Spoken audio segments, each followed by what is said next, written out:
You know, in any high-stakes conversation, what you don't say can be your most powerful weapon. Today, we're going to deconstruct a really potent and, yeah, maybe a little uncomfortable technique, strategic silence. Okay, be honest with me for a second. Have you ever been in a negotiation, maybe for a new job or a car, and you just kept talking? You filled that awkward pause, and right in that moment, you felt the leverage just slip away. It's a feeling we all know, right? You can almost feel it right now, can't you? Just picture a job interview right after you've stated your salary requirement. That tense, hanging silence where every single second feels like an entire minute. And your brain is just screaming at you to say something, anything at all, just to break that tension. So, why do we feel that overwhelming impulse? Well, it's rooted in this deep, almost primal discomfort we have with silence. We're pretty much socially conditioned to see a gap in a conversation as a problem, a void that has to be filled immediately. And what happens when we give in to that instinct? We rush in to fill that void. We start over-explaining, justifying our position, and honestly, we just weaken it in the process. We might even throw in a concession just to get a response, to make that uncomfortable feeling stop.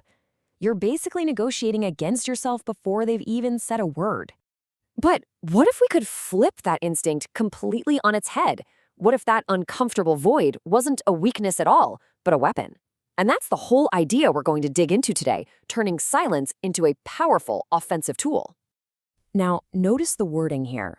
This isn't just about being quiet. They call it the void of silence, and it's an active strategy. It's about deliberately engineering a psychological vacuum, a space where the other person feels an intense, almost unbearable pressure to be the one to speak. I mean, listen to this. It perfectly illustrates the goal. The idea is to use the vacuum of silence to force others to reveal their insecurities and negotiate against themselves. This isn't passive waiting, right? It's a full-on, calculated power play. Okay, so this sounds incredibly potent, maybe even a little scary. But how do you actually do it? And why does it work on a psychological level?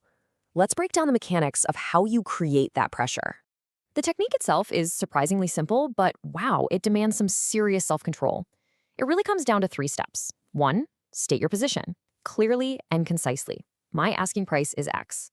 2, stop talking, completely. No trailing off, no extra justifications. And 3, this is the hardest part for most of us, maintain confident, steady eye contact. That non-verbally tells them you are perfectly comfortable in the silence you just created. So what's actually happening in their head?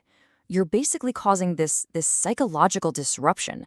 Their social script, what they expect to happen, is that you're going to elaborate, that you'll justify your number or maybe soften your stance, but your action, total silence, it just shatters that script. You create a vacuum of information right where they were expecting a flow. And that vacuum, it immediately starts to prey on some very deep, very human insecurities. The fear of rejection, the need to feel in control of a situation, that anxiety to just resolve social tension. Your silence just amplifies all of it. They have no idea what you're thinking, and that discomfort with the unknown can become totally overwhelming, fast. All of that pressure, it just builds and builds until you get to the ultimate goal here. You force them to make the next move. This is where the power dynamic completely shifts. They start doing the work for you. Because they're so overwhelmed by that pressure, they will do the exact thing you were trying so hard not to do. They'll start talking. They might reveal key information, maybe about their budget. They might offer a small concession just to get you to talk again. And sometimes you'll see them actually start making arguments for why your position is reasonable, essentially arguing your case for you. So you can see this is an incredibly powerful tool. And that, of course, also makes it a potentially dangerous one. This really forces us to think about a really important distinction, that fine line between effective strategy and, well, outright manipulation. So if there's one thing you take away from all this, let it be this. The crucial point is that when you use it correctly, strategic silence fundamentally shifts the psychological pressure from you onto them. You gain control by making them feel like they're losing it. And that leaves us with a really critical question, doesn't it?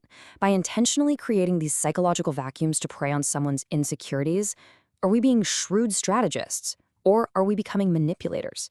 The power of this technique is crystal clear, but its ethical use, well, that's not.